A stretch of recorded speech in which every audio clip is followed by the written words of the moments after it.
Hi, my name is Dan Merrick. I'm the Director of Plant-Based Culinary at Rouxbe. This is our Ask Me Anything office hours, where we invite all of our students to come in and ask different questions based around culinary, and then we answer them live through this live event. If you're watching on the Ruby platform, you can just type the question on the top right-hand side where it says Add Question Here. Hit the button that says Add, and our moderators will go through it to make sure that it is appropriate for this audience. You can also upvote different questions on the right-hand side by hitting the heart icon, and your questions will go further up in the queue to be able to be answered. If you're watching us through YouTube, please like and subscribe to be able to see more of our Ask Me Anything office hours that come up. We do them almost every week, so we get a lot of questions under our belt as well too. You can also do the search icon and see some of our past live events as well that have been recorded or specifically looking for a topic to be able to find. You can type in the question and you'll be able to find talking heads of us answering some of these questions. Now, with that, let's get moving and start on our first questions. All right, we're going to start right off with Annette here. What is the difference between broth and stock? Well, Annette, stock is typically, in the culinary world, we refer to stock as it's basically where you take the bones of different meats and you put them into water, bring them to a boil and down to a simmer, and you basically are making a stock using the bones. Broth is actually where you're actually using the meat, but in the plant-based world, which I don't do any meat at all. The plant-based world, broth is basically what we make using just plants. So that's all the trimmings and different things that we'll actually make a vegetable broth out of. Now, that being said, outside the culinary world, like if you're just out at talking with a friend, those two words kind of switch between each other with really no difference between the two. But if you're talking to somebody in the culinary world, there is a difference between broth and stock. But again, if you're just going to talk to somebody and say, hey, I need some vegetable stock, everybody's going to know exactly what you mean, knowing that there aren't any bones that are actually included in that as well, too. So that's the basic difference between the two. Stock is where you are actually using bones to be able to make a stock, and the broth is where you're actually using a meat, or if actually using all vegetables on that as well too. All right. So Jennifer, can you suggest the best sushi recipes for a dinner party for eight? So there are a couple different ways to be able to look at this, and I think that what I would like to do to be able to recommend is, I'm not going to tell you a specific kind of sushi because it's really, it's different per person. Some people like different kinds of fish in there. Some people don't like fish at all. They'll actually do completely vegetables or vegetarian or vegan. My family does sushi together probably every couple weeks, and that's actually what I would recommend for you is to be able to get everybody involved. You might want to make some rolls or something like that to kind of get started, or some nigiri to get started as well. But you might actually want to invite your guests to help make sushi because it's kind of a fun event to be able to do, and then also everybody can make the sushi that they like best. So what you can do is create a little party, a sushi party, by taking different ingredients that are already pre-sliced up, say, avocado, cucumber, carrots, different things like that. If you do fish, you can do the fish as well too, and then have them all set out in different bowls, like your mise en place, and then give everybody a rolling mat to be able to start rolling their sushi. I think that's a great fun activity to be able to get people talking and having fun together. Is probably what I would recommend for doing a dinner party for eight, without giving you just a specific here. These are the five roles that you should put out, because again, everybody has completely different tastes and different dietary restrictions as well. I'm actually a big fan of eggplant nigiri as well, which is basically kind of a roasted sesame eggplant over rice, and then you wrap seaweed around that as well. My kids are partial to a avocado sushi. In fact, I'll try to sneak in other things for them, but usually avocado is their favorite. But when they're making it themselves, they'll actually eat completely different. Like if I'm making it, they'll only eat the avocado one. But if they're making it, they make what they call rainbow rolls, which are radish, avocado, cucumber, um, usually tofu and maybe even shiitake mushrooms that have been cooked as well too. And because of all the different colors in there, that's why they call it the rainbow roll. But again, for each guest that you have, they might have different, tastes. So having a sushi party where you have everybody kind of come together and make it, or at least make it with you, would be a fun idea for your sushi party. I hope that helps, Jennifer. Yolanda, is there any particular brand of knives or cooking utensils I should invest in? That's actually, a very kind of a personal thing to you as well, Yolanda. So for knives, I don't always like to recommend exactly what I use because everybody has a different way that they like the knife to feel in their hand, right? So what I do suggest is going to a specialty store that's either for cookware or something like that, that you can actually hold the knife and see how it feels in your hand. Do a little rolling activity or anything that you can on a cutting board. Of course, you don't have to be cutting product just to see how it feels. So that's what I would recommend for that. If you're going to, one of the big box stores, a lot of times they'll leave the handle exposed, but cover the blade so you can at least feel what it feels like in your hand. That being said, I typically personally use Wusthof knives for at home. I'll use Shun and a couple other brands that I'll use, when I'm out cooking professionally as well too. But it's kind of different. It's different knives for different situations for me in particular. But I do this, a lot, so I have a lot of different knives for different purposes. Now, cooking utensils, brand wise, it's pretty open. You can kind of do a lot of different things with that. So there's not one that I would specifically recommend on a cooking utensil brand wise either. All right. Anna Marie, when making sushi, do you use sticky white rice or is it a brown rice equivalent? So that I mean, I can use white rice or you can use brown rice as well. Most purists will say that sticky white rice, sushi rice, is what you should use, but I have used short grain brown rice for it as well too. Now, when I'm making a rice, I typically will do, it's almost a 2-to-1 ratio, right? So it's 1 cup of rice to 2 cups, but I usually do about 1 cup to 1 and 3/4 cup of rice for a typical rice that's not sticky. But for a sticky rice, especially a short grain, I'm usually going to do a straight up 1-to-1 ratio, which is 1 cup of rice to 2 cups of water. And that'll make that really nice and sticky. Now, for sushi rice, there you definitely want to season the sushi rice as well too, and that's basically usually a mixture of some sort of sugar. Usually, it's a white sugar or rice vinegar in that as well too, and a little bit of salt and a little bit of oil kind of mixed in together is typically what people use for sushi rice. Now you can change that a little bit if you're going whole food plant based. That's probably why you're asking about the brown rice. So you don't have to put the sugar into that as well, and you don't have to put the oil, but just a touch of vinegar in there might actually increase that flavor profile just a little bit too.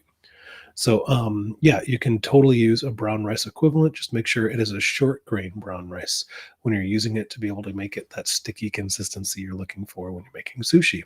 I hope that helps, Anna. Kim, the section on soy recommends limiting intake. Does that include soy milk? Is there an issue with soy? So I'm guessing that's coming from the Forks Over Knives course. And the debate, I think, is a little open on this. Now, there are people that will say there's pointing towards studies that soy can affect estrogen levels. That's to be debated highly, actually. I do know people that will, stay away from soy just because a conventional soy product compared to organic soy is typically highly treated. It's a genetically modified food that's sprayed with pesticides that are made specifically for that genetically modified food. So I know a lot of people will avoid conventional soy versus organic soy. Now, that does include soy milk as well.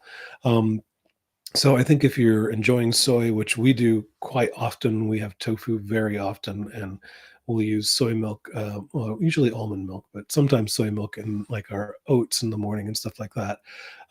We'll just make sure to buy organic instead of a conventional product that includes the soy milk. I buy organic tofu, all those kinds of things as well, just to be able to avoid those pesticides. So, yeah, the debate is out a little bit on soy, but if you're buying organic, you don't have to worry about all the things that kind of come with that. The estrogen part of, if you're eating lots and lots and lots of soy, you might have to worry about that. But on the normal consumption, you don't really have to worry about it as much. Kim, why does the course recommend steaming over microwaving? Microwaving is quick and convenient for reheating, etc.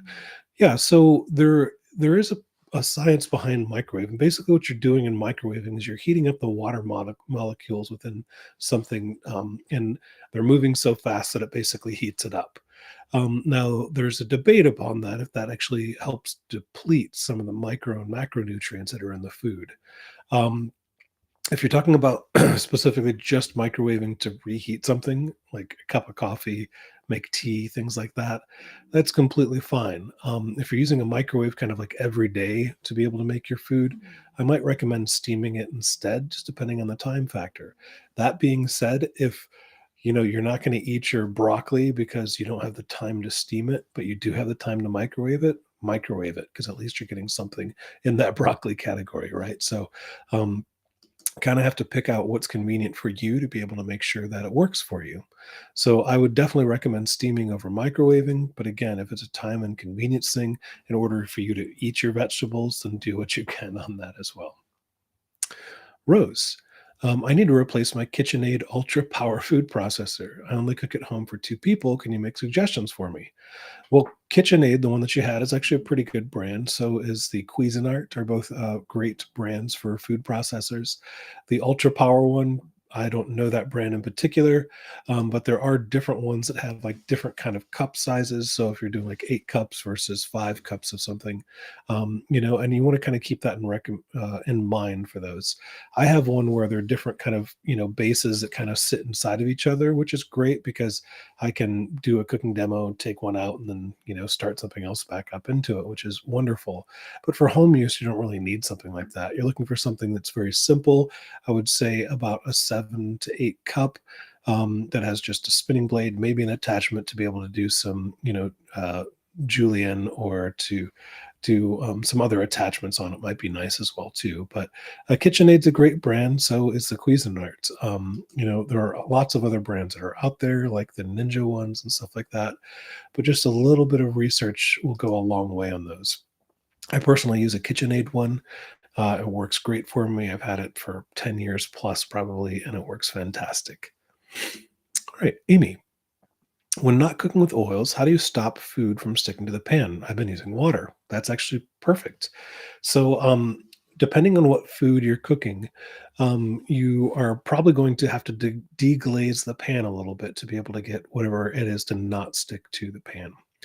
Now, some foods will have natural oils or they'll have waters that are in them that will kind of release out and help not stick them to the pan. But a lot of them have natural sugars that will make it stick to the pan. Now, when that happens, just add about a tablespoon of water into it. It'll deglaze. You can get that brown off the bottom of the pan and get it to stick back to the product that you're doing as well, too.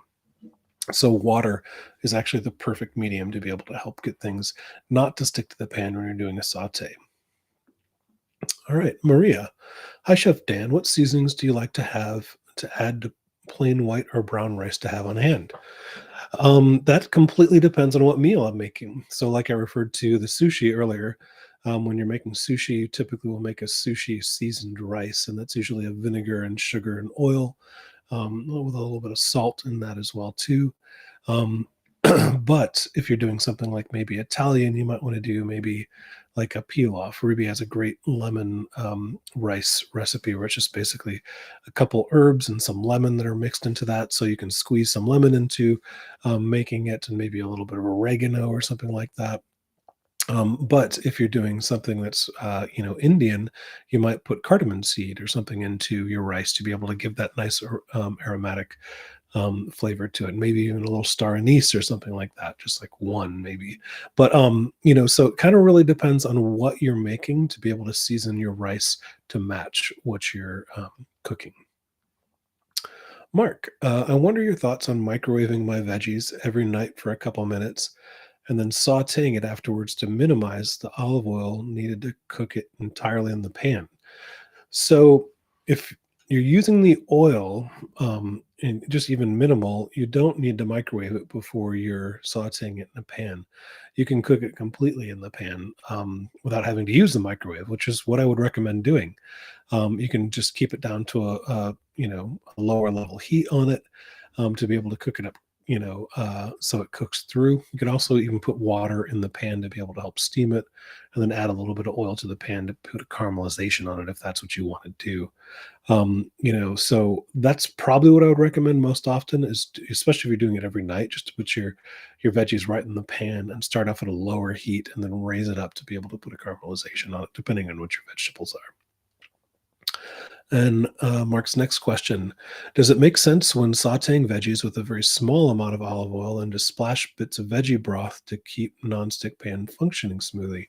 Nope. If you are using an oil, then that should be plenty to be able to keep the nonstick pan functioning smoothly. Just a little tiny bit. I mean, if you just put a drop of oil in there and Mm. wipe it down with a paper towel, that's actually making the nonstick surface be a non-stick. So you don't need the veggie broth to be able to do that. If you, I think veggie broth is great to be able to add flavor to it, but typically you want to get it to a certain point cooking to be able to add that, and then deglaze with that as well too.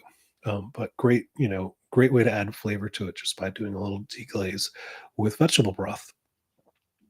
All right, Mark, again, what should a novice to the cooking world have in their pantry and kitchen to be a fully whole food plant based cook? I'm guessing it's WFPG cook.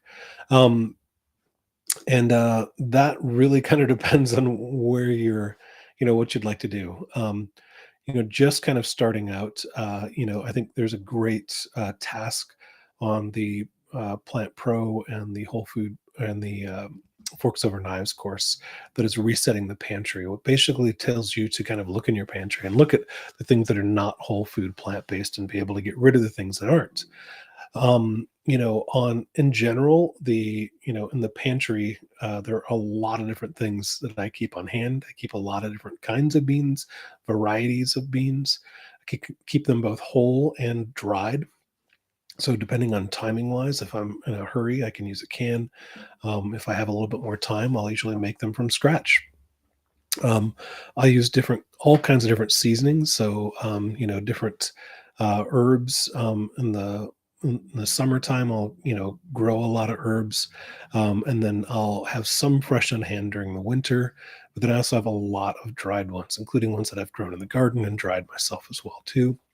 But kind of depending on what kind of stuff you're cooking or what you're going to stock, I tend to do a lot of kind of Asian style cooking. So I'll have a lot of different varieties of seaweeds. I'll have different varieties of peppers.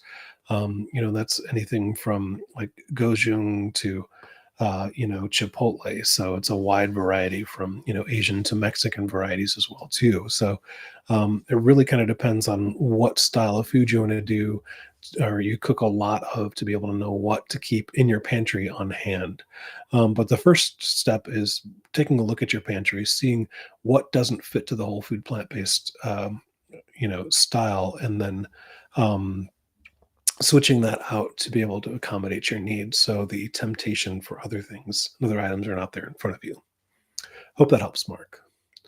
Amy, are air fryers worth it? Helpful? Yeah, I guess they are. Also depends on your situation. Um, I don't have, I guess I do have an air fryer, but I don't use it. It's more like a toaster oven that doubles as an air fryer. But my in-laws have one that I actually like much better, and that's one of the bucket kind of ones that you push in, and it works much, much better than my one that's like a toaster oven. Um, are they worth it? I would say if you have the space to store it, sure. It's one more of those devices or things that you have to store under a cabinet somewhere. And that's usually the reason I don't like things like that as much, is because it has basically one function, and I'm figuring out where I'm going to put it in the kitchen or pantry area for it. But they're great for cooking, having a shelf top kind of a thing to be able to make it kind of quick and easy. A lot of the things you can do in an air fryer, you can do in an oven just as easily. But if you don't want to use your oven or don't have one, an air fryer it's a great alternative for that. All right, Amy again. Can you recommend any non toxic pans to use?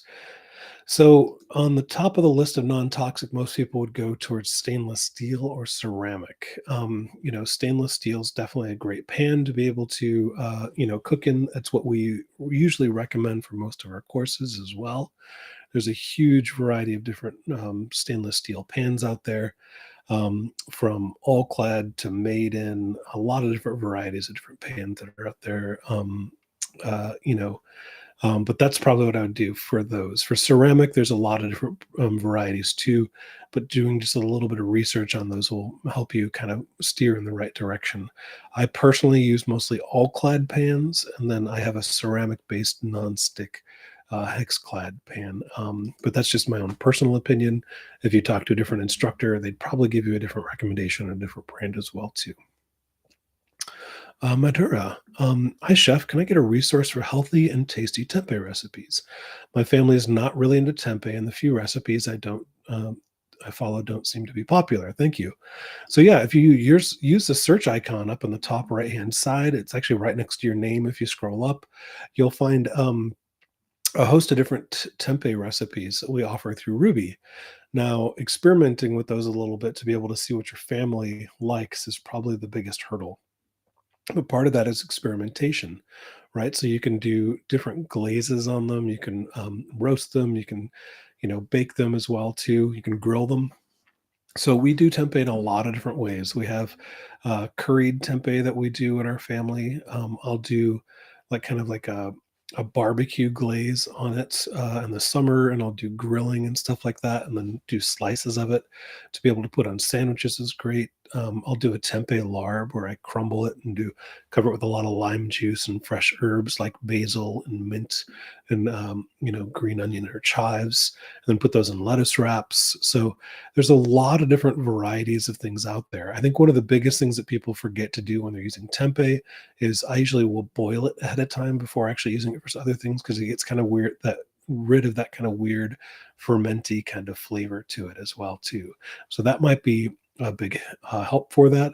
If you have family that's not really into tempeh, you might want to try a big flavor on top of it, like the barbecue sauce, where you can glaze the outside, you can bake it or grill it like that, and then you're kind of masking some of the other flavors that's on there, but getting the texture. So I would try experimenting with a couple of those to see what kind of works right for you. Another one would be a bolognese, like a pasta sauce would be a great one for tempeh as well too. Sue, hi Chef Dan. My question is about oil. Uh, can I sub for what can I sub for oil when using a waffle maker or a griddle for pancakes? Thanks. So typically for a waffle maker, when you go to a restaurant and they're making waffles, they're usually not spraying down the waffle maker with like a spray oil or something like that. They're usually just putting the batter right into the waffle maker, setting it, and then forgetting it. Typically, waffle makers will release basically when the product is cooked. So the mistake that most people make is that they will keep peeking at the waffle maker to make sure to see it and try to lift it up to see if it's stuck or not. Let it sit. Set it and forget it. There's that old rule that if you're looking, you're not cooking. Right. So part of that is letting the waffle cook a little bit longer than you might think it needs to. And you'll see that actually helps release off a little bit better. A lot of times that's because there's, like if you're using, a waffle maker or something like that too, you can also do a little plant-based butter into that as well too. But if you're trying to get away from the oil, I think it's just best just to kind of set it and forget it as well too. With the pancakes, you just have to keep a good eye on it. Once you start getting the bubbles that are kind of coming up through it, you should be able to get a spatula underneath that pretty easily, depending on if you're using a stainless steel, it might be a little bit harder. And just, a little bit of liquid will go a long way with that. So I think that it's the best advice I can give you, is to let it cook a little longer than you think it would, and it should release a lot better. Sue, hi Chef Dan. Any upcoming classes that might be totally oil free and to no sodium? Thanks again. So Any upcoming classes? We are launching classes all the time on Ruby. We have a couple that do that. We have the plant-based professional course, which is a rather extensive course for people that are kind of wanting to go that extra mile to cook professionally as a plant-based culinarian. The Forks Over Knives course, of course, is a very popular one that is an oil-free and very low sodium as well too.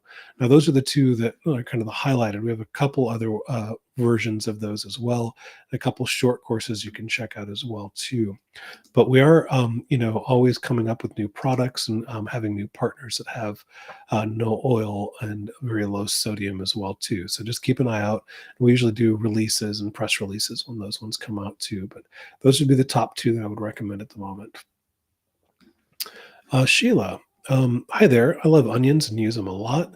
Is there a secret on how to avoid the crying session when chopping onions? Thank you. Yeah, so Sheila, the what's happening with the onions there is that onions are left in the ground for a bit longer, or they're a little bit older, will start releasing gases basically when you cut through the cells of them. So when they're cut open like that, those gases are basically floating up and they're going into your face as you're cutting above them, and that's actually what's making you cry. So there are a couple different tips. One is you might want to cut your onions near a fan. So one that's just going across, that'll actually help keep um, you know, the uh, the gases from coming up and hitting you because the fan's blowing away. You can also do it under a duct basically for underneath your stove as well too, to be able to help kind of get those away as well. I've heard that you can also put the onion in a freezer for just like 5 minutes before you're going to cut it, help freeze some of those cell walls before cutting into them as well too. So those are just a couple of those things that I would recommend for that. I've heard people wearing like goggles and stuff when they're cutting, which is pretty silly as well, but it does keep the gases from going up into your eyes as well. But I think a fan is probably your simplest idea for that. Melissa, do you need to remove the black gills of the portobello mushrooms? I've heard opposite opinions. So you don't need to remove them; they're totally edible. But I typically do. I'll take a spoon and scrape the bottom of the portobello to be able to get those black gills off. Specifically because when you cook the portobello, that releases kind of like this black juice everywhere, and it doesn't look great. So I typically like just the meaty part of the portobello mushroom instead, and I'll remove the gills. The gills also have kind of a very earthy flavor, umami flavor to them, which can be a little overbearing. So I typically will remove them, but they absolutely don't have to be. And a lot of people will keep them in, just depending on the function you're using them for. Here's another one from Melissa. Is that a good source, or what is a good source for us to purchase edible flowers for garnishing? So I typically, there are a couple things that I do about this for edible flowers. One of them is I grow them in my own garden when I can. I also have an indoor garden, which is great to be able to have things. So if you have flowers growing off of them, you can grow edible flowers the same way. I would highly recommend trying different local farmers markets as well, but you can also get them at different retailers like Trader Joe's or Whole Foods, which will typically have edible flowers. I did kind of a quick search before coming onto this and also found this Gourmet Sweet Botanicals, which is a great source just in California, basically where you can order them and they'll ship them to you, which is pretty cool. But I would, with anything edible, I would always try to source as local as possible to start. So try in your own backyard. And if you can't, like right now, me in Wisconsin, I'm not being able to grow anything in my backyard. Try local farmers markets because a lot of them will be growing hydroponically or inside, and you'll be able to find, great flowers or something like that. You might need to ask them, even if they don't have them out, because a lot of farmers don't think about the market of edible flowers. So if they're growing something like basil, they're usually cutting the basil flowers off to be able to get more of the power to go into the basil, leaves. But if they're cutting them, that means you can usually use them for something else as well. So you might want to ask the farmers at a farmer's market if they have edible flowers. And if they don't, then would they mind bringing some the next week when you see them? Hope it helps, Melissa. All right, Diane. I heard if salt is added at the start of cooking, it will become more fully integrated and less will be needed. But in class, it was suggested that we add salt at the end to limit the amount of salt. Thoughts? Yeah, so that's again depending on what you're cooking, right? So, in the whole food plant-based courses, we typically say to kind of at the end of things to be able to see exactly how much you're using. Now, in traditional cooking, you do it through the entire process. So, you might add salt at the beginning of something. So, say if I'm making a dish, let's just say shepherd's pie. If I'm making a vegetarian shepherd's pie, I might caramelize onions at the beginning of that, and I might add some salt into it to help caramelize my onions to be able to get that full flavor out, release those sugars. And then I might build up upon those with my lentils and mashed potatoes. And I might salt the potatoes separately, and then afterward might salt the entire thing separately as well too. Now you can always see exactly how much salt you're putting into something just by keeping an eye on it. Or if you go to a restaurant, you're not able to see how much salt is in anything because they're behind in the kitchen and you can't see exactly what you're doing. So, most professionals will tell you to salt basically as you're going through a meal to be able to make sure you're getting the full flavor of it as you go, and it'll build, different dimensions within that dish. Different flavor profiles will kind of be elevated, which is great. Now, suggesting to add it at the end is great because you can just, make it as is, and you can add the salt at the end to just get as much as you want to. Now, for years, I didn't use salt at all in cooking, and I always said there's a salt shaker on every table in America, and if people want to add salt, they can. Now, there's certain things where I break that rule a little bit. One of them is being pasta. I usually cook my pasta in salt water. Um, I'll add salt to the water and then cook it as well. And it's more salt than I use for other cooking as well, but it adds just a different flavor profile to the pasta. Now, there are certain dishes that I might add a little bit of salt to, like the sushi rice, like I was talking about earlier. I might add a little bit of salt to that rice, but I don't add salt anywhere else to that dish. But you do get a high sodium content from your tamari, depending on which tamari or soy sauce you're using as well. So I think it's really kind of paying attention to, if you're looking to pay attention to it, you just need to kind of look at each area that you're doing it in and not being too overbearing with your salt. Just a little bit can go a long way, and adding it to the end instead of adding it all the way through will keep you right on target to where you want to be. I hope that helps, Diane. Annie, how do I get enough calcium on a plant-based diet? So you can get a lot of calcium from a lot of different sources. Leafy greens are a wonderful way to be able to get calcium. Like mustard or collard greens can make up almost 20% of your calcium intake, depending on who you are. But typically, you can get about 20% of your calcium from something like that, and that's from a cooked down cup of that. So that's a lot of calcium in those. A lot of places will, or a lot of things will supplement calcium into foods as well too. Tofu, one of those areas that you can get a calcium, thing as well too. But a lot of people I know will actually take a vegan calcium supplement as well. I do that for my kids just to make sure that they're getting enough of it as well. I'll get a vegan calcium supplement, just a liquid base basically, to be able to make that so they're getting enough calcium. Just as growing kids, I'm always making sure they're getting enough fat and enough protein, and then calcium is one of those other things I'm always looking for them too. All right. Ty, how do you know when to throw out fresh mushrooms? Sometimes they don't get used in time. That's very true. Um, I usually do it by smell and look. So, if you have a mushroom and it's kind of got little brown spots on it, it's probably time to go. If it smells like I don't want to say it's like compost, but kind of. If it smells kind of funky, it's probably time to go on those as well too. But usually visually, you can see the little spots that will show up on the mushrooms. If they're pre-sliced, you'll see them a lot easier, but it's a little harder to see them if they're not. But if you look underneath, you might be able to see them, and you'll see some of the spots on the top of the mushroom cap as well too.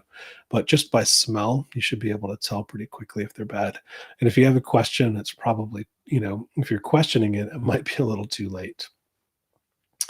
Can you share any tips for prolonged storage of fresh mushrooms? I've been dehydrating some at peak, so I will on hand. Yeah, that's exactly what I do. Is I dehydrate mushrooms. I'm fortunate enough to have a neighbor who his hobby is foraging for fresh mushrooms.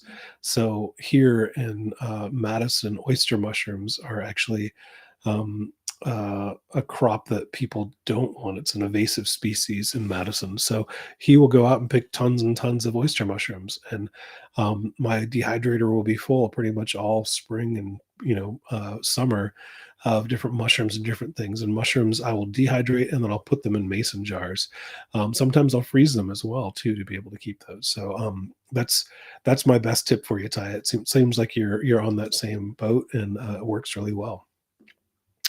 All right, Mishka, can you share some quick tips on what to order when invited to what to order when invited to dinner? Items that every restaurant would fit whole food plant based lifestyle to avoid being obnoxious. All right, so can you share some quick tips on what to order when invited to dinner? Items that every restaurant would have that would fit the whole foods plant based lifestyle to avoid being obnoxious. So, fitting a whole food plant based lifestyle is kind of hard at restaurants because a lot of restaurants, their crutch is using processed foods, right? So, number one is what restaurant are you going to? If you're going to anything fast food, you're not going to get a whole food plant based diet because whole foods are kind of non existent in fast food. That's the whole thing is it's fast and convenient, so it's overly processed.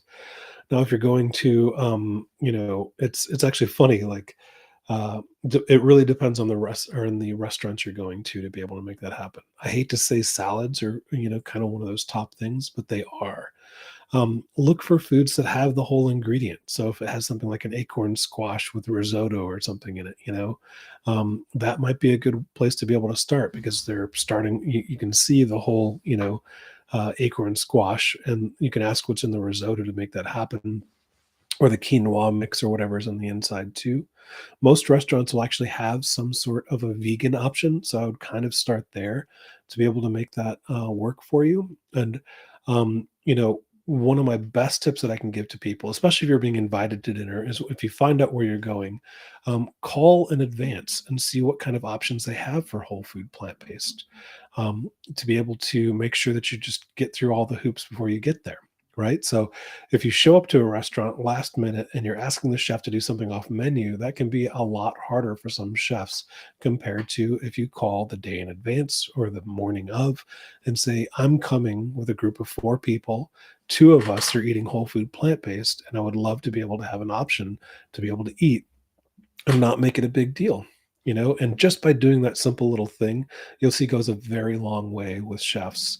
And you'll find that a lot of chefs will really step up and make a meal for you that might be better than something they have on the menu already. So that would probably be my best recommendation is one, call in advance, see if there's something on the menu that can kind of work for you.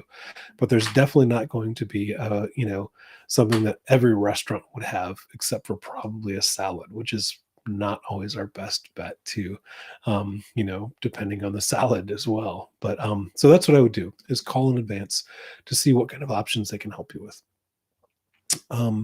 Hermela, sorry if I mispronounced that. Is bread better for you than regular yeast bread? A lot of experts would say yes, that it is, that the sourdough actually has that fermented aspect to it is going to be much better for you than a regular yeast bread. Now, the science behind that, there's all kinds of different studies you can look up out there, but the simple, short answer is yes, that sourdough bread is better for you than a regular bread. Emily, I keep hearing that plant based eaters, as I am, should consider including eggs in their diet for better overall nutrition. Do you have any thoughts on the benefits to occasionally including eggs in a vegan plant based diet? So, you wouldn't be a vegan anymore if you were eating eggs, just to kind of throw that out there, in the plant based diet. So, that is entirely up to you, Emily. A lot of people will do a vegan plant-based diet for ethical reasons. A lot do it for health reasons as well too. Now, eggs typically are higher in cholesterol as well, and you kind of have to make the decision on yourself for what you're doing the plant-based lifestyle for.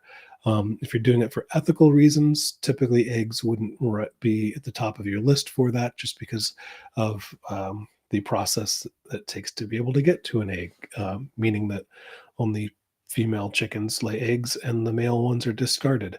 If you're talking about just typically in health, I think that's something that, is completely different per person. And I always say it's everybody's diet is like a fingerprint, and that includes siblings. Like, you might have a brother or sister that their body reacts one way to certain things, and your body reacts completely different to that. And eggs are kind of one of those things.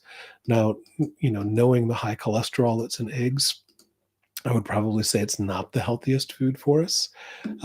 But again, that's kind of a personal preference for you.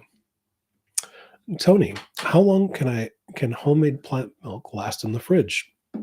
So, depending on the milk, I would say 5 to 6 days. And I say that because that's kind of the typical when you turn an ingredient into something else and you process it, even at home. That's typically the amount of time you would say to be able to let it last.